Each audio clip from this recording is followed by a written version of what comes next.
오늘 우리에게 주시는 하나님의 말씀은 에베소서 5장 15절에서 21절 말씀입니다. 그런즉 너희가 어떻게 행할 것을 자세히 주의하여 지혜 없는 자 같이 말고 오직 지혜 있는 자 같이 하여 세월을 아끼라 때가 악하니라. 그러므로 어리석은 자가 되지 말고 오직 주의 뜻이 무엇인가 이해하라. 술 취하지 말라. 이는 방탕한 것이니 오직 성령의 충만을 받으라. 시와 찬미와 신령한 노래들로 서로 화답하며 너희의 마음으로 주께 노래하며 찬송하며 범사의 우리 주 예수 그리스도의 이름으로 항상 아버지 하나님께 감사하며 그리스도를 경외함으로 피차 복종하라. 아멘.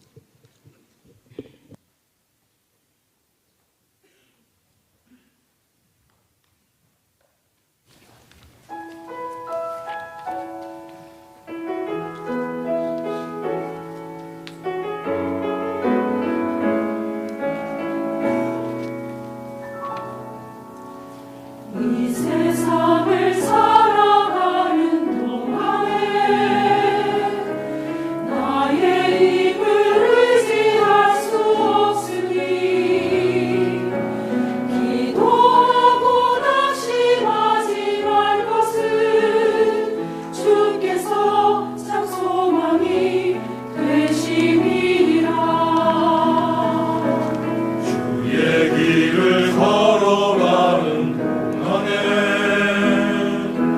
세상에 곧 의지할 수 없으니 감사하고 낙심하지 말 것은 주께서 자기 분이 되심이라. 하나님의 꿈이 나의 비전이 되고 예수님의 성품이 나의 인격이 되고 성령님의 권능이 나의 능력이 되길 원하고 바라고 기도합니다.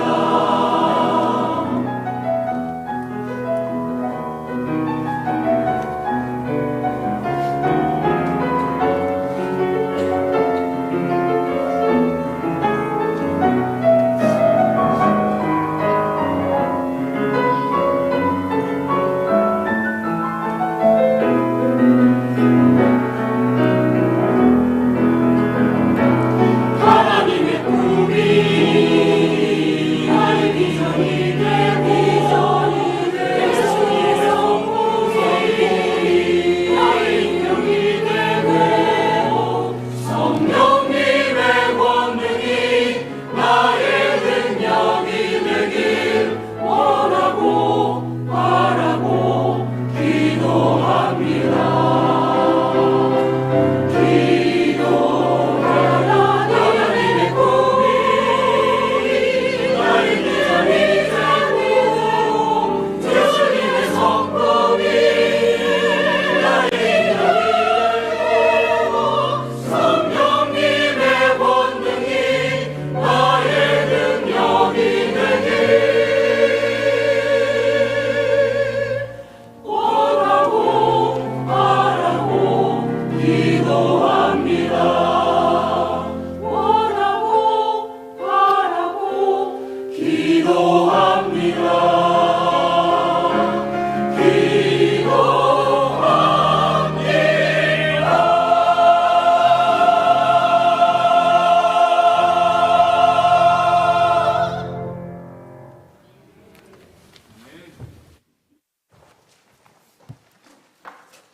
감사합니다. 네, 오늘 본문 말씀인 그 에베소서는 바울 사도가 쓴 편지입니다. 사도 바울이라는 사람이 사도지요. 이방인의 사도로 특별히 부르심을 받아서 편지를 쓴 겁니다. 누구한테 썼느냐? 그 에베소에 있는 교회, 성도들에게 편지를 보낸 것입니다. 그 에베소에 대한 이야기를 하자면 조금 이렇게 긴데 조금 정리를 하면 이런 내용입니다. 에베소는 물론 2차 전도 여행 때도 가서 복음을 전파했습니다. 근데 본격적으로 한 거는 이제 3차 전도 여행을 때 에베소에 굉장히 집중을 해서 복음을 전파했습니다. 그 에베소라는 지역은 그 이제 후에 바울이 이제 로마 감옥으로 이제 압송이 될 시기에 바로 직전에 만났던 사람들이 있습니다. 누구냐면 바로 에베소의 장로들을 만납니다. 왜 에베소의 장로를 만나느냐? 그만큼 에베소에 대한 애정이 있었던 겁니다. 그 에베소에 대한 사랑도 있고 관심도 있고, 그래서 바울이 로마에 가서 이제 옥에 갇히게 되고, 이제 1차는 아주 가택연금식의 간단한 그러한 상태였다면, 이제 그 이후에는 이제 아무것도 할 수 없는 상태에 이르기 바로 직전에 썼던 4개의 편지가 있습니다. 옥중서신이라고 많이들 이야기하는 에베소와 빌립보와 골로새와 빌레몬서, 이렇게 4개의 편지를 보냅니다. 그 중에서 이제 오늘은 특별히 그 4개 중에서 에베소서에 관한 이제 그 말씀을 통해서 은혜를 나누고자 합니다. 근데 이 에베소서를 읽기 전에 우리가 좀 미리 알아야 될 내용이 있습니다. 무엇이냐면 바울이 에베소에서 어떠한 사역을 했었는지에 대해서 좀 알면 오늘 에베소서를 이해하는데, 또 에베소서를 읽고 하는데 굉장히 많이 도움이 됩니다. 에베소서에서 복음을 전도하면서 있었던 큰 사건이 3가지 정도 있습니다. 한 가지가 아니라 크게 3가지 사건이 있습니다. 첫 번째 사건은 뭐냐면 대제사장 스게의 7 아들과 관계된 사건입니다. 그 사건은 무엇이냐? 이제 대제사장인 스게라는 사람이 있었고, 그 사람의 7명의 아들이 있었습니다. 그 7명의 아들이 어떠한 일을 행했느냐?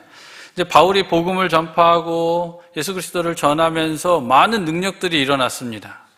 막 손수건을 이렇게 특별하게 하지도 않고 바울이 쓰던 손수건을 이렇게 취해다가 딱 하면 병도 낫고, 그리고 앞치마를 갖다가 이렇게 탁 덮으면 귀신도 나가고, 막 이러한 일이 일어났던 겁니다. 그러니까 이들이 따라한 거예요. 갔다가 탁 덮었죠. 그러니까 귀신이 정말 푸악 하고 나타난 겁니다. 귀신 들린 사람이 귀신이 떠나가려고. 그런데 이 귀신이 뭐라고 얘기하느냐? 너는 누구냐? 이렇게 물어보는 겁니다. 이게 무슨 소리냐? 그 귀신의 말은 바로 이겁니다. 내가 예수도 알고 바울 사도 바울도 아는데 너희들은 누구냐? 스게의 7 아들한테 이야기를 한 겁니다. 그러니까 이들이 대답을 제대로 못한 거죠.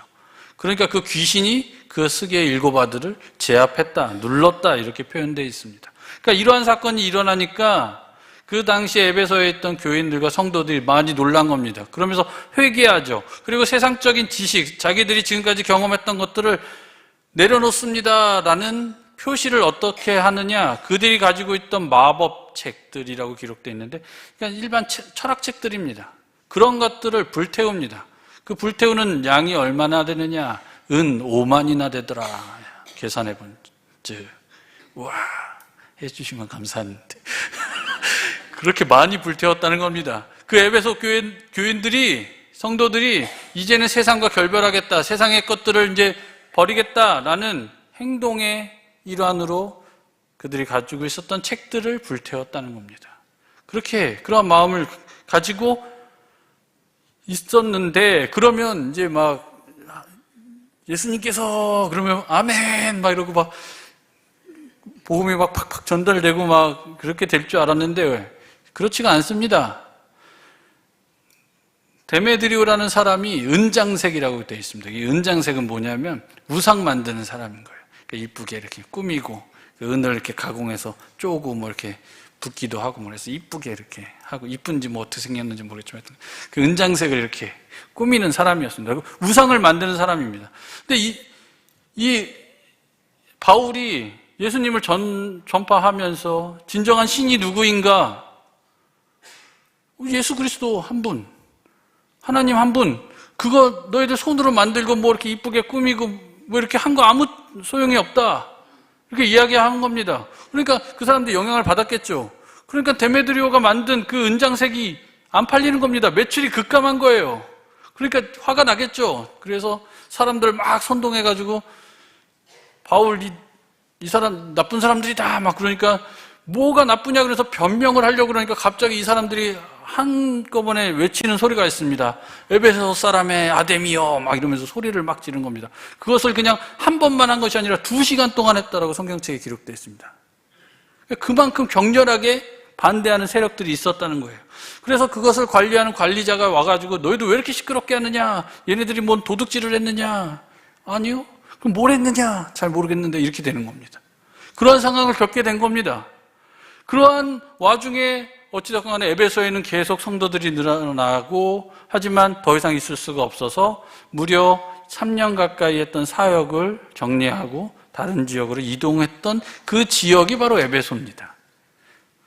그러면서 오늘 본문 말씀인 에베소서를 이제 로마 감옥에 갇혀서 그들이 어떻게 지내는지에 대한 이야기를 듣고 편지를 써서 보낸 내용입니다. 그 중에서 오늘 본문 말씀 1장, 에베소서 1장부터 3장까지는 신학적으로 또 문제되거나 이렇게 학문적인 이런 내용들이 기록되어 있습니다. 그리고 4장부터는 그것을 구체화하는 행동 요령에 대한 말씀들이 4장부터 기록되어 있습니다. 그리고 특별히 5장에는 5장 1절, 2절 말씀을 보면 제가 읽도록 하겠습니다. 오늘 본문 말씀 5장 1절, 2절에 보면 뭐라고 기록되어 있냐? 그러므로 사랑을 입은 자녀같이 너희는 하나님을 본받는 자가 되고 그리스도께서 너희를 사랑하신 것 같이 너희도 사랑 가운데서 행하라 라고 기록하고 있습니다. 즉, 그 뒤에 이제 약간 제가 더 읽었는데 결론은 이것입니다. 하나님을 본받는 사람이 되라. 이것이 5장의 큰 주제입니다. 이거를 다 설교해야죠. 그러면 시간이 길어집니다. 부교육자의 설교에 제 1덕목이 있습니다. 그것은 무엇이냐? 짧음입니다. 그래서 다 하면 안 되고요.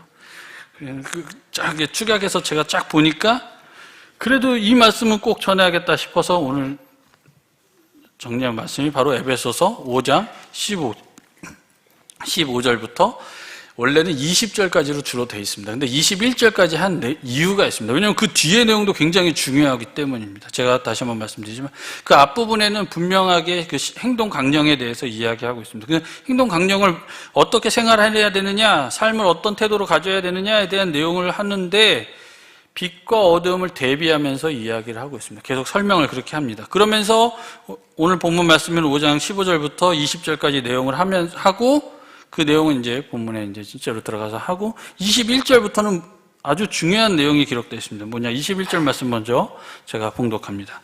그리스도를 경외함으로 피차 복종하라 라고 기록되어 있습니다. 그러면서 그 다음에 연결되는 내용이 무엇이냐면 바로 가족 관계를 어떻게, 가족이 서로 어떻게 지내야 되는지 남편과 아내에게 어떤 행동 강령 같은 거를 이야기합니다. 이 이야기 너무나 잘 아시죠, 여러분들?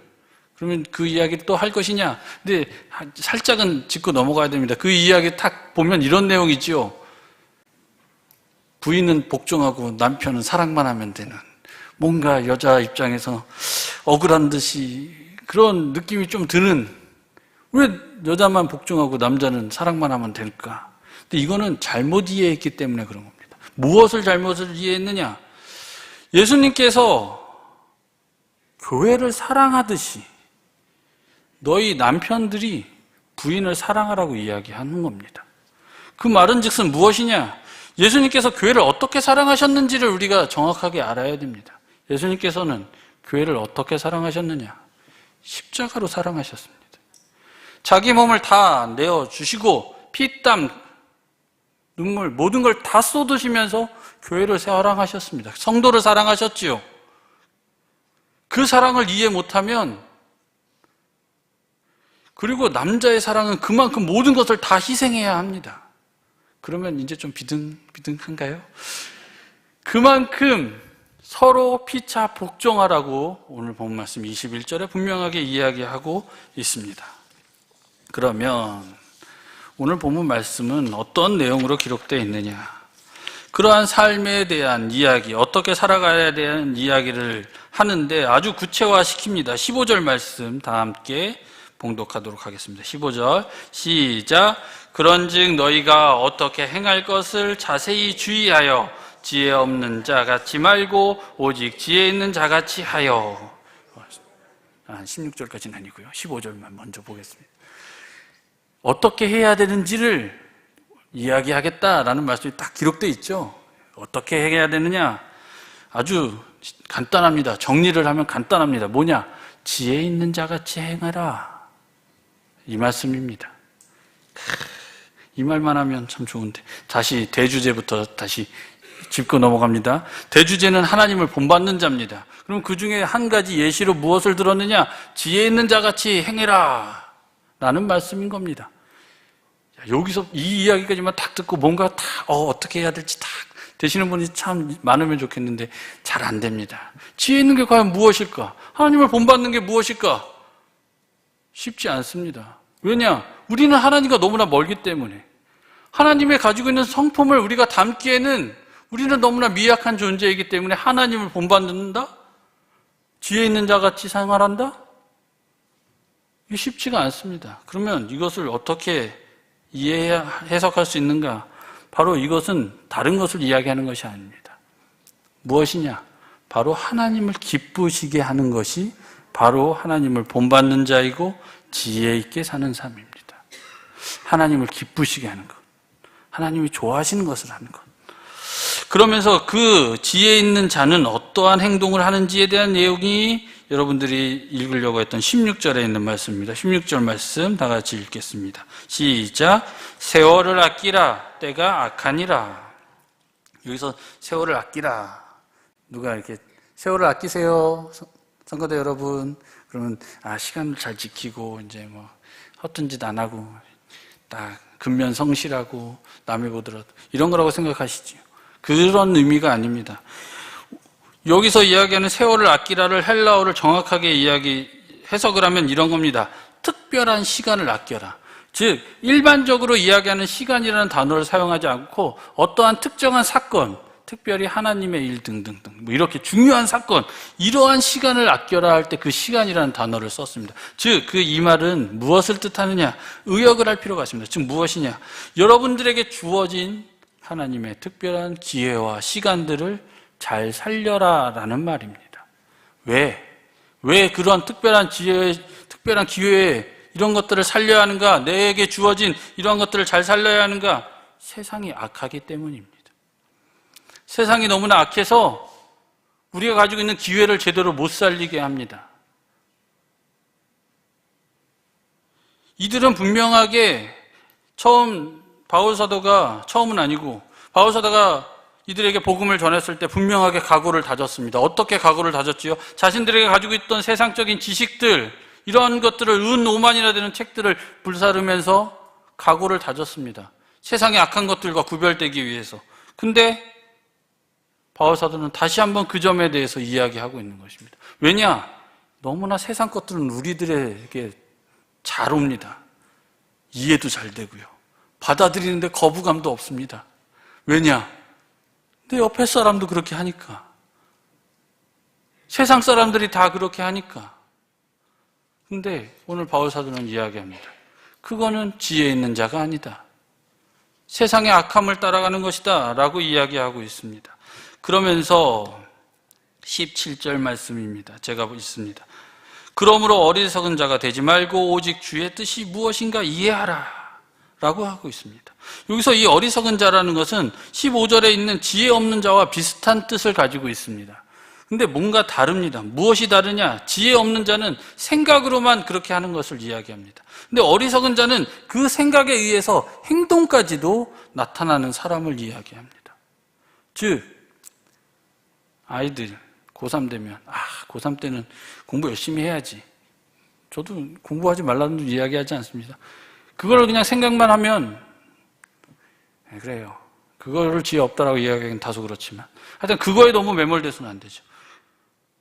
근데 어리석은 자는 무엇이냐? 고3엔 때니까 잠깐 하나님도 눈 감아 주실 거야. 주일날에 52주 빠진다고 애가 지옥 가겠어? 물론 제가 지옥 간다고 이야기하는 거 아닙니다. 그것이 바로 어리석은 자의 행동입니다. 내가 생각으로 가지고 있었던 것들 실천으로 보여주는 것이지요.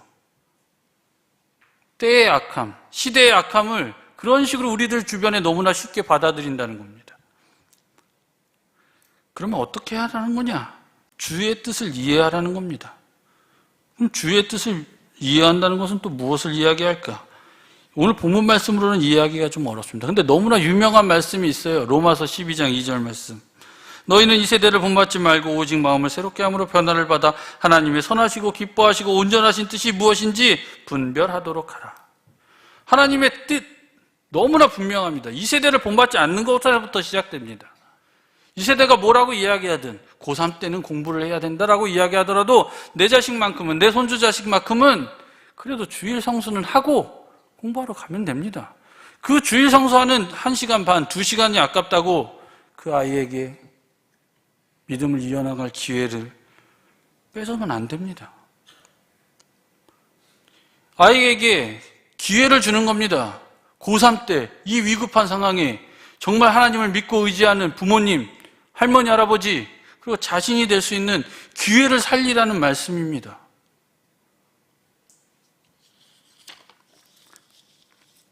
그런데 그게 쉽지 않죠.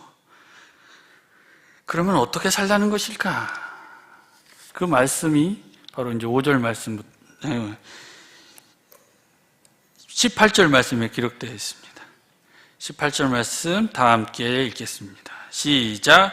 술 취하지 말라. 이는 방탕한 것이니 오직 성령의 충만함을 받으라. 성령의 충만함을 받으라 라는 겁니다. 근데 여기서 술 취하지 말라라고 기록되어 있습니다. 술 취하지 말라.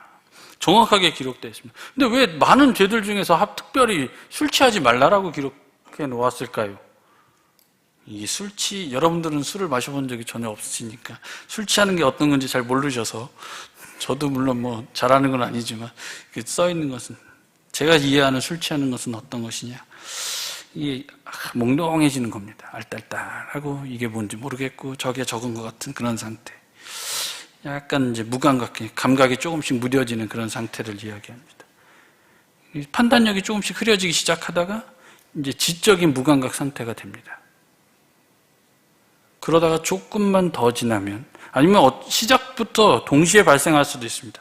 영적으로 무감각해지는 상태가 되는 것을 특별하게 술 취함에 비유해서 예를 들어서 설명하고 있는 것입니다. 그만큼 술 취하는 것은 성경 말씀에 경계하고 있는 내용 중에 한 가지입니다. 물론 저도 압니다.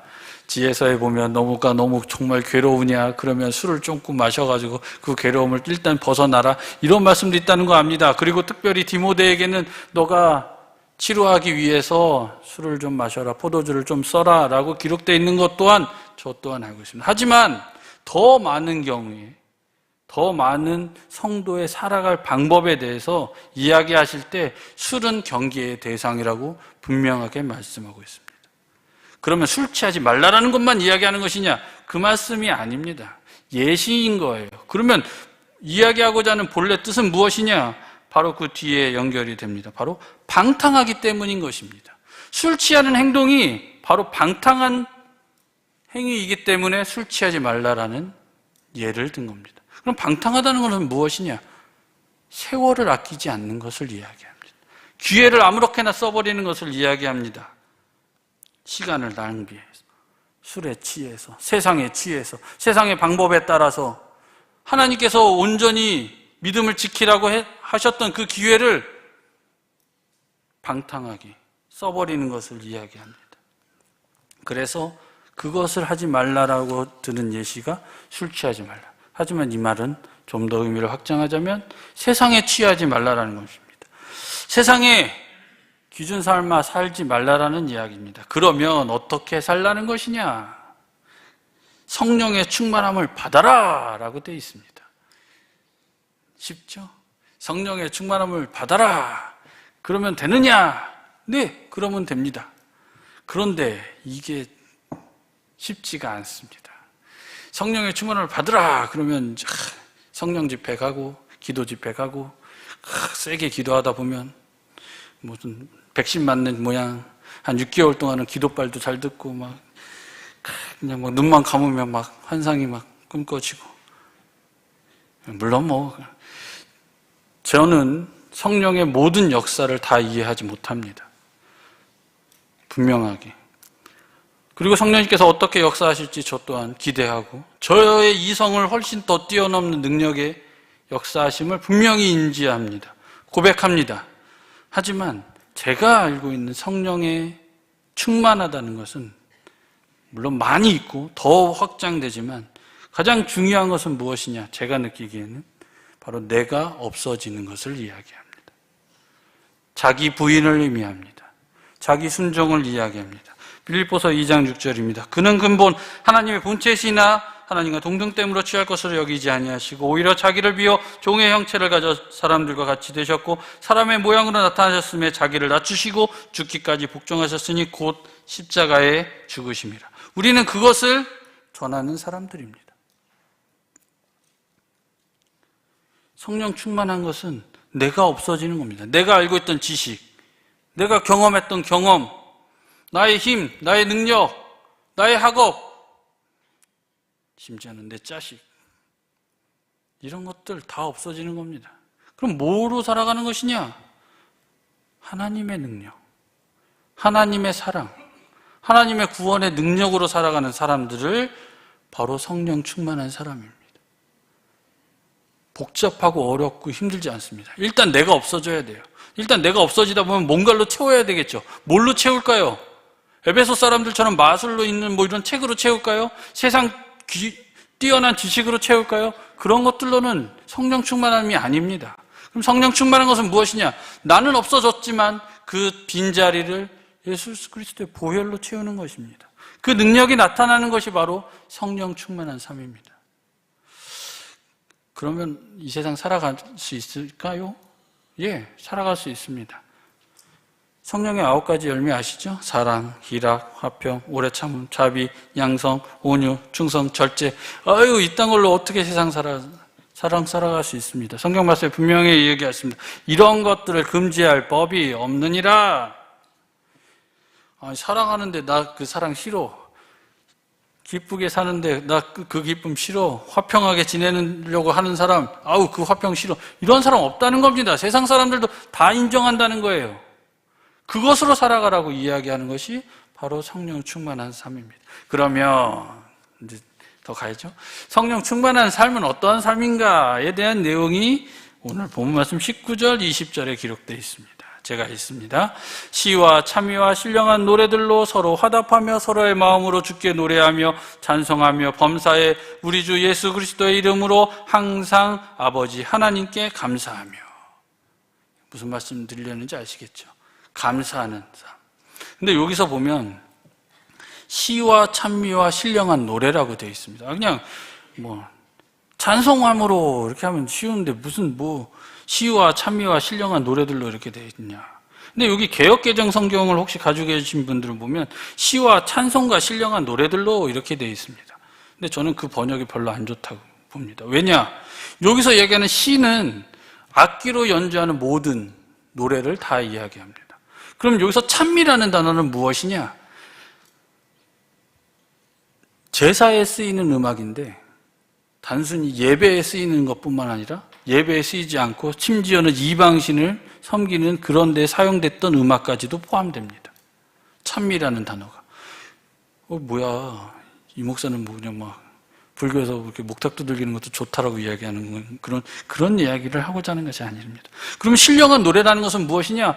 바로 우리가 예배 드릴 때 드리는 찬송가 또는 CCM 이런 것들을 이야기합니다. 즉, 이 말은 즉슨 무엇이냐? 20절에도 나와 있습니다. 범사에 그리고 항상. 이건 무엇이냐? 모든 것에 감사하라는 말씀입니다. 모든 방법을 동원해서 감사하라는 말씀입니다. 이 목사님, 감사할 게 딱히 없어요.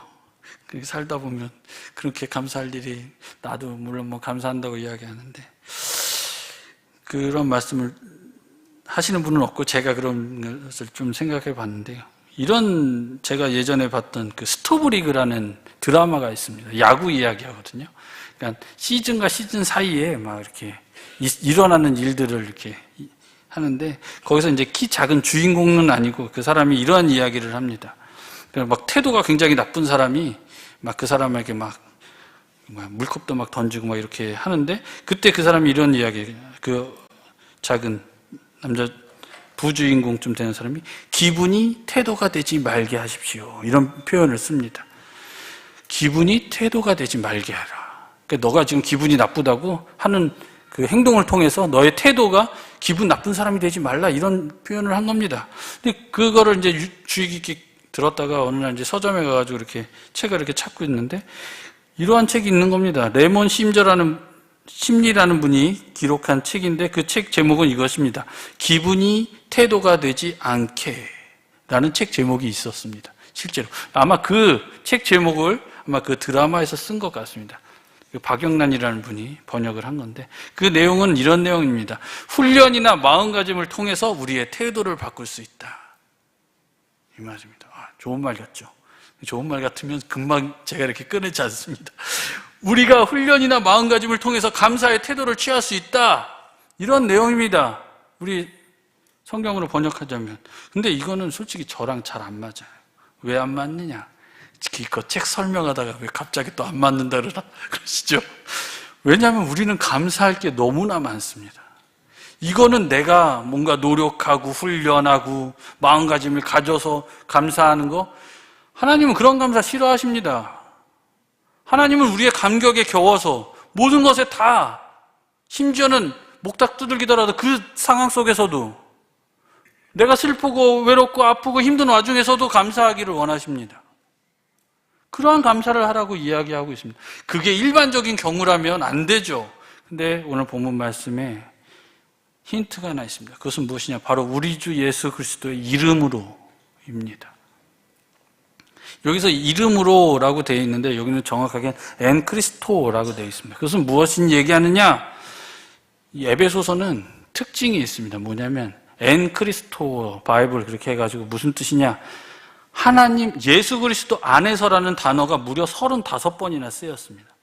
너희들이, 이제 말씀드렸죠. 에베소 교회 교인들아, 너희들 어떻게 살아가렴, 그러한 내용으로 기록되어 있죠. 그 전체적인 내용을 하나의 단어로 설명하라 그러면 엔 크리스토입니다. 너희들 힘으로 살아가지 말고, 너희들 능력으로 살아가지 말고, 그리스도 안에서 그리스도의 능력으로 살아가라는 말씀입니다.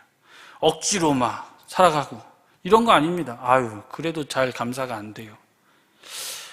그러십니까? 혹시? 다들 잘 하시죠? 근데 우리가 감사할 것들 몇 가지만 좀 오늘은 생각해 봐야 됩니다. 오늘은 주일이지요. 오늘 주일 맞습니다. 근데 총회에서 오늘 주일을 특별한 무슨 재정주일로 지킵니다. 무슨 재정주일이냐? 오늘은 광복감사주일입니다. 광복에 감사하는 주일입니다.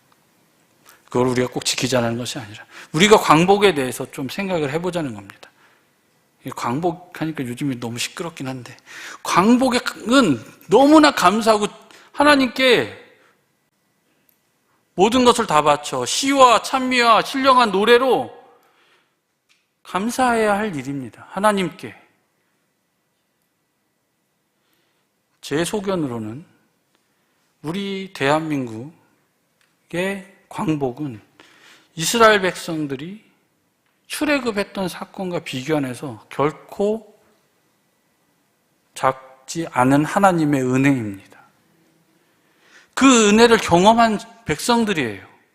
우리들은 특별하게. 그러면 감사해야죠.